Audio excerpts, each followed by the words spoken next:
नमस्कार साथियों, जैसा कि आज हम बात करने जा रहे हैं प्राचीन खगोलीय उपकरणों की, जो हमारे विभिन्न प्रकार के प्राचीन खगोल वैज्ञानिकों द्वारा निर्मित किए गए थे, बनाए गए थे और उनकी हजारों सालों की अथक मेहनत का परिणाम है कि आज हम इस आधुनिक युग में जी रहे हैं। और हम अपने आप को बड़ा सौभाग्यशाली समझते हैं कि हम इन सारी टेक्नोलॉजी को, तकनीक को, साइंस को इतना बढ़ते हुए, आगे जाते हुए हम लोग 21st सेंचुरी 21वीं सदी में जी रहे हैं और देख रहे हैं। जब से मानव गगन विहारी हो गया, ये हमारे युग की 20वीं सदी की बात है, 21वीं सदी की बात है। और उससे पहले चाहे हम 14वीं, 15वीं, 16वीं, 17वीं या फिर 18वीं, 19वीं सदी की बात करें, 20वीं सदी की, और आज हम इस 21वीं सदी में जी रहे हैं, तो हम देख पाते हैं कि अगर हम आज से 300 साल पहले की बात करें, जो जय सिंह के पुत्र माधो सिंह थे या फिर जय सिंह थे, उनके द्वारा भारत के 5 जगहों पर प्राचीन खगोलीय उपकरणों का संग्रह स्थापित किया गया था, जिन्हें आप जंतर मंतर के नाम से जानते हैं। जैसा कि मैंने पूर्व की खगोल मालाओं में आप लोगों को बताने का प्रयास किया था। उनमें अगर हम बात करें राम यंत्र की, तो राम यंत्र क्या है? एक बिल्डिंग है जो प्राचीन खगोल विज्ञान में जिसका उपयोग होता था समय देशकाल परिस्थितियों को जानने के लिए कि इस समय एक्चुअल में समय क्या हो रहा है।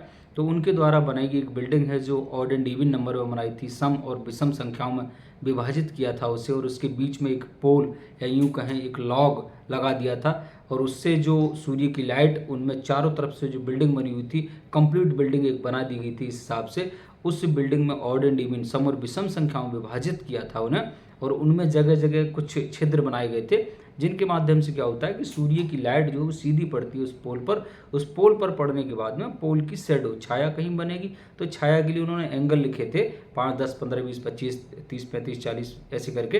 तो उन्होंने देखा, उनके माध्यम से वो प्राचीन खगोलीय गणनाएं करते थे। तो वो सूर्य की शिरोबिंदु से दूरी इस समय पार्टिकुलर टाइम पर क्या है वो निकालने का प्रयास करते थे।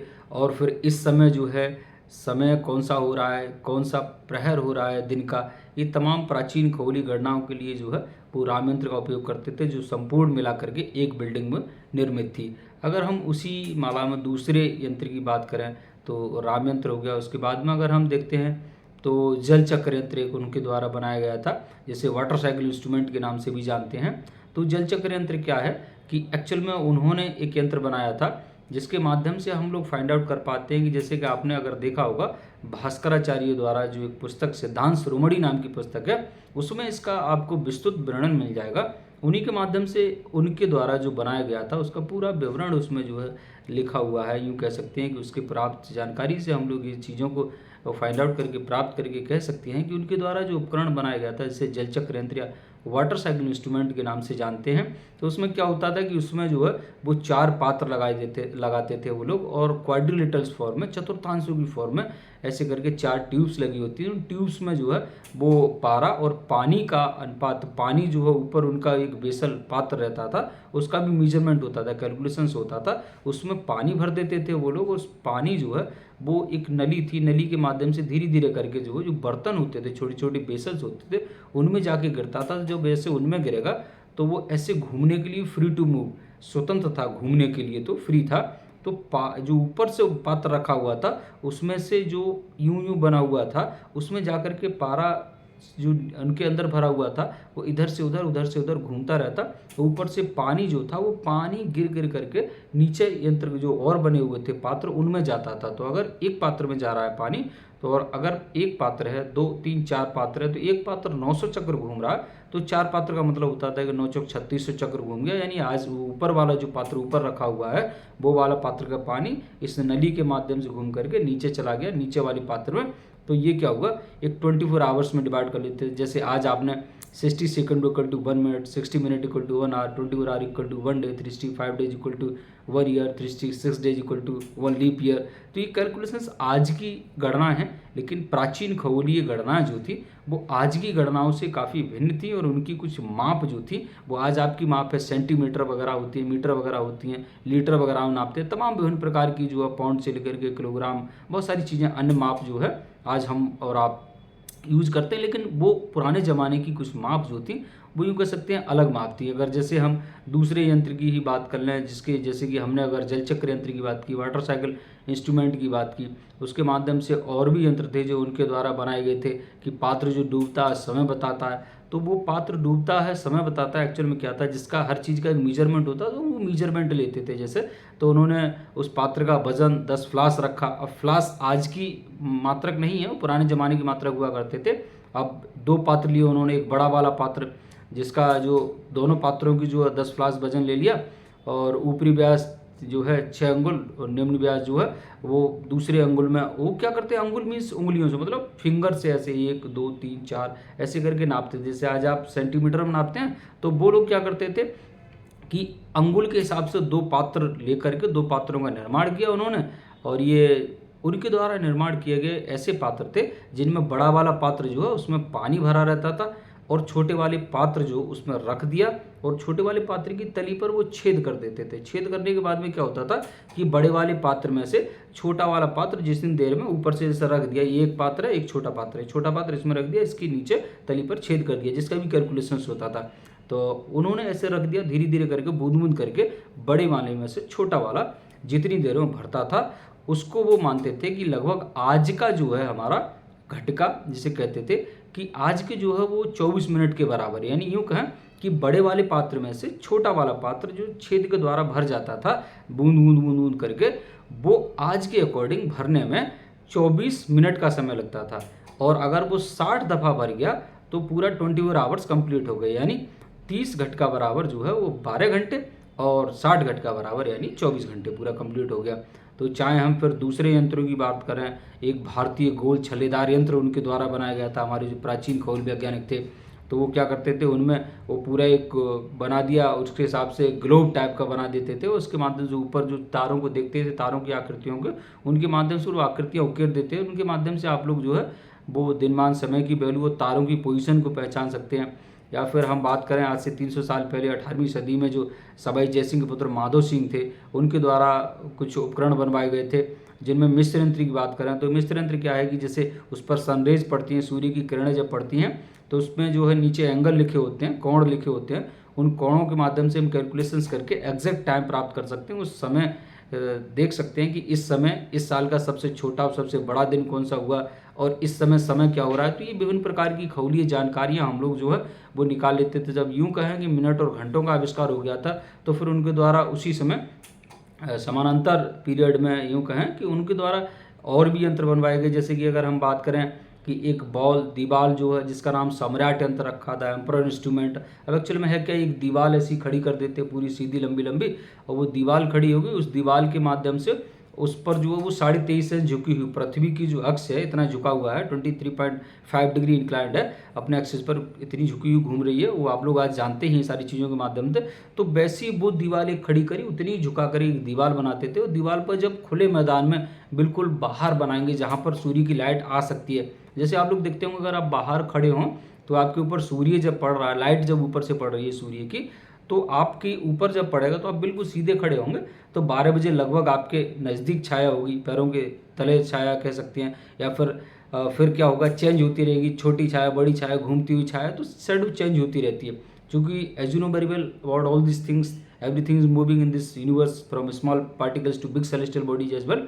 सारी चीज़ें तो घूम ही रही हैं, चाहे वो छोटे कणों से लेकर के बड़े बड़े ब्रह्मांडीय पिंड हों, चाहे ग्रह उपग्रह या फिर कोई भी चीज़ हो, वो हर चीज़ जो है यूनिवर्स में मूव करती हुई फाइंड आउट हो रही है।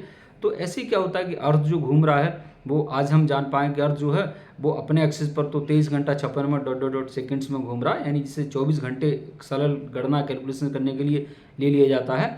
और वही जो है वो सूर्य के सापेक्ष भाग रहा है 28 किलोमीटर पर सेकंड में, ऐसे ऐसे। अभी तो प्राचीन खगोल विज्ञान की बात कर रहे हैं हम तो, और आगे आने वाली कुछ सीरीज में हम लोग आधुनिक विज्ञान यानी पूरा सारी चीज़ें जो भी हैं उनके बारे में भी विस्तृत तरीके से वार्तालाप करेंगे और आपको दिखाएंगे, बताएंगे, समझाएंगे, ग्राफिक्स के माध्यम से भी दिखाएंगे। पहले आपके ब्रेन में एस्ट्रोनॉमी, ए फॉर एस्ट्रोनॉमी समझ में आनी चाहिए, A to Z, कि आखिर जो है वो इन चीज़ों की शुरुआत कैसे हुई। इसीलिए हमने प्राचीनतम खगोल विज्ञान को लेकर के यहाँ से सीरीज़ यानी यूँ कहें कि इस ग्रंथमाला का संचालन करना शुरू किया है।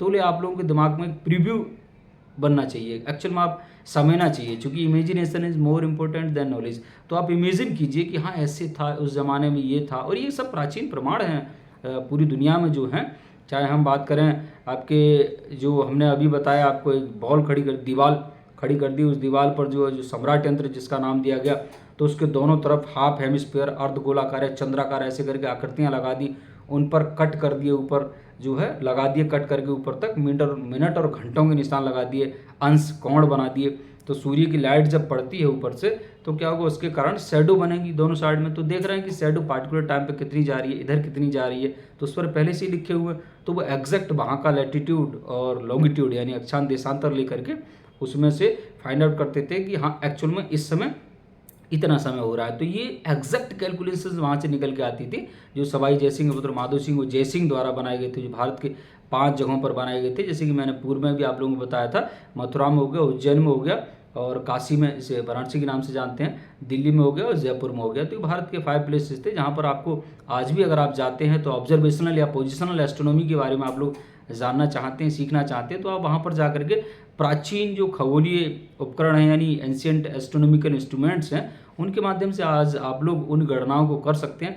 एग्जैक्ट वहाँ पर जा कर के आप लोग देख सकते हैं। उनका जो प्रोटोटाइप्स हैं वो हम कुछ दिनों में आपको अगली कुछ सीरीज में एक और वीडियो के माध्यम से उन्हें संक्षिप्त तरीके से बताने का प्रयास करेंगे, और उन सारी चीज़ों को देखते हैं हम लोग, प्राप्त करते हैं। तो कह सकते हैं कि चाहे वो 16,500 साल पहले की घटनाएं हों, जिनके कारण हम बहुत सारी और अन्य खगोलीय जानकारियाँ प्राप्त कर पा रहे हैं, जो प्राचीन मानवों द्वारा बनाई गई इमेगो मुंडी, चाहे जो 6th सेंचुरी की हो या 5th सेंचुरी आर्यभट्टा का ज़माना रहा हो 499 का, या फिर हम यूँ कहें कि जो कह सकते हैं कि उन लोगों ने भी जैसा देखा वैसा माना। यानी हम लोग बहुत सारी चीज़ों पर अगर अध्ययन करते हैं, पोजिशनल एस्ट्रोनॉमी या फिर एंशियंट एस्ट्रोनॉमी में अगर हम जा करके प्राचीन खगोलीय तम प्रमाण जो हैं उन्हें हम देखते हैं, उनके माध्यम से जो प्राचीनतम खगोलीय गणनाएं हमें प्राप्त होती हैं वो काफ़ी हद तक सटीक गणनाएं भी प्राप्त होती हैं। लेकिन आज की जो गणनाएं हैं वो बहुत ज़्यादा एक्यूरेट हैं उस ज़माने से, हम लोग इस चीज़ को भी बखूबी जानते हैं।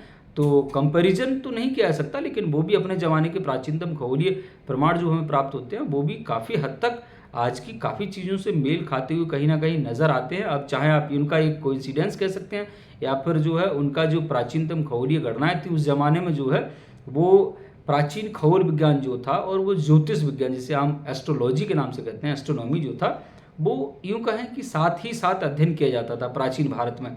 लेकिन क्या हुआ, समय के साथ साथ जो है ज्योतिष 2 भागों में डिवाइड हो गया। ज्योतिष का बेसिक मतलब आप समझ लीजिए, जिसका मतलब ज्योति, ज्योति मीन्स प्रकाश, एनलाइटन, ज्ञान, पुंज, या फिर कुछ जो है चमकदार चीज़, यानी जिसका मतलब ग्लिटरिंग चीज़ हो। और यूँ कह सकते हैं कि ज्योतियाँ जो आकाश में चमकती हुई ज्योतियाँ नज़र आती हैं, उसी के नाम से ज्योतिष का जो है जन्म हुआ है।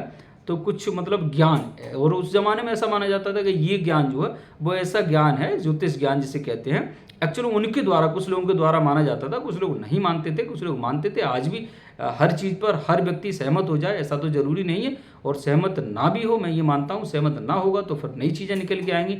ज़रूरी नहीं है कि हर जगह हर चीज़ सही ही हो, कहीं पर बहुत सारी जगहों पर बहुत सारी चीज़ों की कुछ खगोलीय गणना हमें प्राप्त होती हैं, उनमें बहुत सारी भिन्नताएं भी आती हैं, आधुनिक ज़माने के अकॉर्डिंग, प्राचीन ज़माने के अकॉर्डिंग।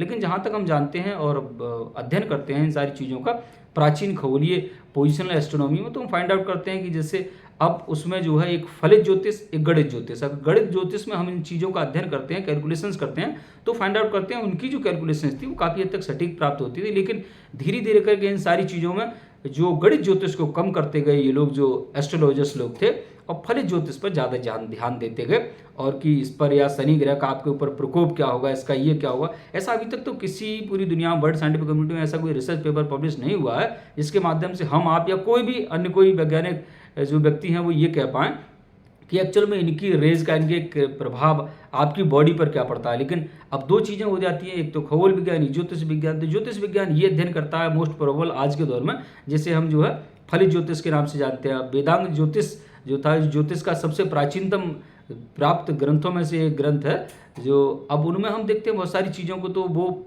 उस समय बहुत सारी चीज़ें ऐसी थी जो प्राचीन खगोलीय प्रमाणों को पुष्ट करती हैं, कुछ पुष्ट नहीं कर पाती हैं। तो 2 भाग में कम्युनिटी इन लोगों की डिवाइड हो गई। तो ज्योतिष जो है वो धीरे धीरे करके इस हिसाब से आगे बढ़ता गया, और देखा कि ये 2 विभाग हो गए।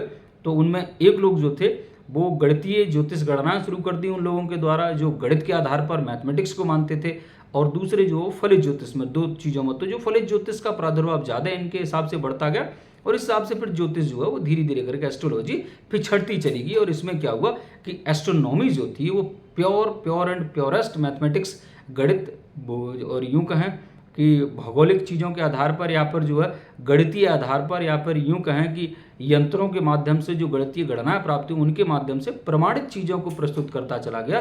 तो एस्ट्रोनॉमी जो है वो आगे बढ़ती चली गई, और एस्ट्रोलॉजी जिसे आप ज्योतिष विज्ञान कहते हैं वो पीछे बढ़ती चली गई। जबकि ज्योतिष विज्ञान को उस जमाने के लोग जो थे वो ये मानते थे कि जैसे आपने प्राचीन जमाने की चीज़ों के बारे में अगर आप अध्ययन करते होंगे, या फिर आपने सुना होगा, कहीं से समझा होगा, देखा होगा, या फिर उन चीज़ों को ऑब्जर्व, एनालाइज, विश्लेषित किया होगा, देखा होगा, तो आप फाइंड आउट करेंगे एक्चुअली उनके द्वारा, कुछ लोगों के द्वारा, जो प्राचीन जमाने के लोग थे, जो संस्कृत वगैरह भारतीय प्राचीन खगोल विज्ञान की हम बात कर रहे हैं, तो हम पाते हैं कि उनके द्वारा यूं लिखा गया था, कहा गया था कि जिस प्रकार से मोर, पीकॉक के ऊपर सर पर जो एक चोटी होती है उसकी तरह है ज्योतिष। या फिर यूं कहें कि कुछ लोगों के द्वारा ये भी वर्णन किया गया है प्राचीन जो ग्रंथ हैं उनमें, कि कोई जो सांप होते हैं उनमें कोई मड़ी होती है, वैसी मड़ी जैसी कोई कॉन्सेप्ट। तो साइंस वगैरह तो इन सारी चीज़ों को नहीं मानता है, नहीं चीज़ों पर जो है वो जानता है कि एक्चुअल में जो चीज़ है क्या, रियलिटी क्या है, उसको जानने की कोशिश करता है। लेकिन उसके अकॉर्डिंग, प्राचीन जमाने के लोगों के अकॉर्डिंग हम लोग ये फाइंड आउट करते हैं, ये चीज़ें प्राचीन खगोलीयतम प्रमाणों में हमें प्राप्त होती हैं,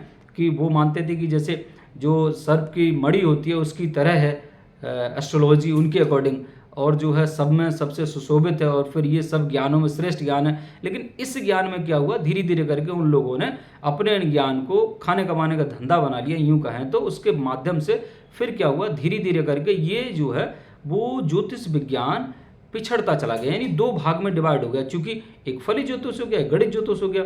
तो गणित ज्योतिष जो है वो ठीक है, एक्चुअल में है क्या, उनकी प्राचीनतम खगोलीय प्रमाण और गणनाएं जो निकल के आती हैं वो काफ़ी हद तक सटीक चीज़ों से मेल खाती हैं। तो अगर हम चीज़ों को एनालाइज करते हैं, जैसे कि आज के अगर हम विज्ञान की बात करें तो 2+2 4 निकल के आता है। तो ऐसा तो नहीं होता कि America, Japan, Britain, France, Poland, Belgium, Canada, Ukraine से लेकर के आपके अन्य विभिन्न प्रकार के जो देश हैं 193 अकॉर्डिंग टू यूएनओ जो देश हैं, या भारत हो, अमेरिका हो, कहीं भी 2+2 करेंगे हम लोग, तो सर्किट पर अप्लाई करेंगे तो इसका मतलब होता है कि 0 या 1 इनपुट आउटपुट यस या नो, यानी 2+2 करें तो 4 आना चाहिए, माइनस करते ही 0 आना चाहिए।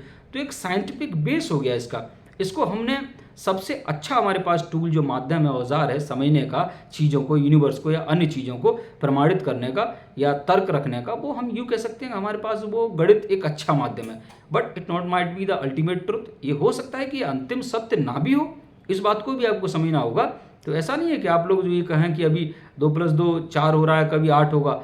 अगर कोई आपके पास ऐसी गणितीय गणनाएं हैं जो पूरी दुनिया में एग्जैक्ट कैलकुलेशन, राइट आंसर देंगी, जिनका कॉन्सिक्वेंस, परिणाम, रिजल्ट एक ही निकल के आ रहा है, तो वो हो सकता है वो चीज़ें रिप्लेस हो जाएं। लेकिन अभी तो संभव नहीं है। तो इन सारी चीज़ों को हम पाते हैं, प्राप्त कर पाते हैं, तो हम कह सकते हैं कि उस हिसाब से वो जो है वो जो एस्ट्रोलॉजी था वो पिछड़ता चला गया। इन्होंने क्या किया, और धीरे धीरे करके ये नॉलेज बेस्ड चीज़ें होती गई। इनमें क्या हुआ, विज्ञान यूँ आगे बढ़ गया क्योंकि वो पहले चीज़ों को जानता है, उसके बाद ही मानता है। तो हम बहुत सारे प्राचीन खगोलीय उपकरणों की बात करें, या फिर ये हमने प्राचीन खगोलीय उपकरणों की भारतीयों की बात की। अब हम चाहें इंग्लैंड में की बात करें, इंग्लैंड में बहुत सारे दक्षिणी पश्चिमी फ्रांस वगैरह की बात करें, या फिर यूँ कहें कि उस ज़माने के जो लोग थे जो बेल्टशायर वगैरह में अमृतसरी कस्बे से 3 किलोमीटर सेलिसबरी के मैदान में स्थित जो हमारे विभिन्न प्रकार के प्राचीनतम खगोलीय खंडर जो प्राप्त होते हैं, जिन्हें हम जो है बेल्टशायर में प्राप्त करते हैं, उनके माध्यम से बहुत सारी चीज़ों को हम लोग फाइंड आउट कर पा रहे हैं कि ये एक्चुअल में। लेकिन आज तक किसी प्राचीन खगोलीय उपकरण की पूरी तरह से सटीक ये जानकारी देना संभव नहीं हो पाता है किसी को भी, क्योंकि वो पत्थरों की आकृतियां या फिर परतों के माध्यम से बनाए गए स्टोनहेंज जिन्हें कहते हैं वो थे। अब उनके ऊपर लेयर बाई लेयर, परत दर परत जो है लगभग जो है 1400 सालों तक उन पर पुनर्संशोधित करते गए, रिवोल्यूनाइज्ड हुआ, उनके ऊपर जो है विभिन्न प्रकार की और नई नई चीज़ें बनाई गई। यानी यूँ कहें कि उसके अंदर का जो एक पार्ट है वो जिसने भी बनाया होगा, पूरा यंत्र जिसे हम स्टोनहेंज के नाम से जानते हैं, दक्षिणी इंग्लैंड में जो है मिस्री कस्बे में स्थित है, और उन पर जो सनरेज पड़ती हैं, सूर्य किरण, तो उन्हें जिसको भी बनाया होगा उस व्यक्ति को सटीक सौर पथ का, सोलर सिस्टम की प्रणाली का सटीक ज्ञान रहा होगा। चूंकि उसमें निकल के आता है कि अल्टेयर लगाया उन्होंने, अल्टर स्टोन लगाया, हील स्टोन लगाया। अगर लाइट ऊपर से सीधी पड़ती है और अगर हील स्टोन पर जाती है, अल्टर स्टोन पर पड़ने के बाद हील स्टोन की तरफ जाती है, सीधी निकल जाती है, तो समर होगा, गर्मियों में यानी गर्मी शुरू हो जाएंगे। इस समय यहाँ अगर लाइट जाती है पढ़ने के बाद में, इधर दिन होगा, इधर रात होना शुरू हो जाएगी। तो हम यूँ कह सकते हैं कि जो प्राचीनतम प्रमाण हैं प्राप्त जो किए गए हैं, उनके माध्यम से हम लोग फाइंड आउट करते हैं कि एक्चुअल में जो स्टोनहेंज था उसके बनाने वाले का किसी को सच में नहीं पता कि वो किसके द्वारा बनाया गया था। लेकिन हाँ, वो इंग्लैंड में है। इन सारी चीज़ों को आप लोग उन सारी चीज़ों को ऑब्जर्व कर सकते हैं, जा करके भी देख सकते हैं। चाहे वो भारत के मैंने जो बताई 5 जगहों पर या फिर अन्य जगहों पर जो प्राचीनतम खगोलीय प्रमाण हैं, खगोलीय यंत्र हैं, एंशिएंट एस्ट्रोनॉमिकल इंस्ट्रूमेंट्स हैं, चाहे वो प्राचीन भारत के हों, प्राचीन विश्व के हैं, आप लोग उनके माध्यम से आज भी तमाम खगोलीय गणनाएं कर सकते हैं। तो हम कह सकते हैं ये चीज़ें जो प्राचीन खगोल विज्ञान की हैं वो धीरे धीरे करके आगे बढ़ती गई, और आगे की नेक्स्ट जानकारियों के लिए आपके साथ हम लोग पुनः प्रस्तुत होंगे। तब तक के लिए आप लोग जो है सीखते रहिए, जानते रहिए, stay connected. Thanks a lot of you. अगर आपको ये नॉलेज अच्छी लगती है प्राचीन खगोल विज्ञान से लेकर के आधुनिकतम खगोल विज्ञान की ग्रंथमालाओं को, और आप जानना, सुनना, समझना चाहते हैं, तो आप space to space YouTube channel को लाइक, शेयर और सब्सक्राइब कर सकते हैं, अगर आपको ठीक लगे तब। Thank you. जय हिंद, जय भारत।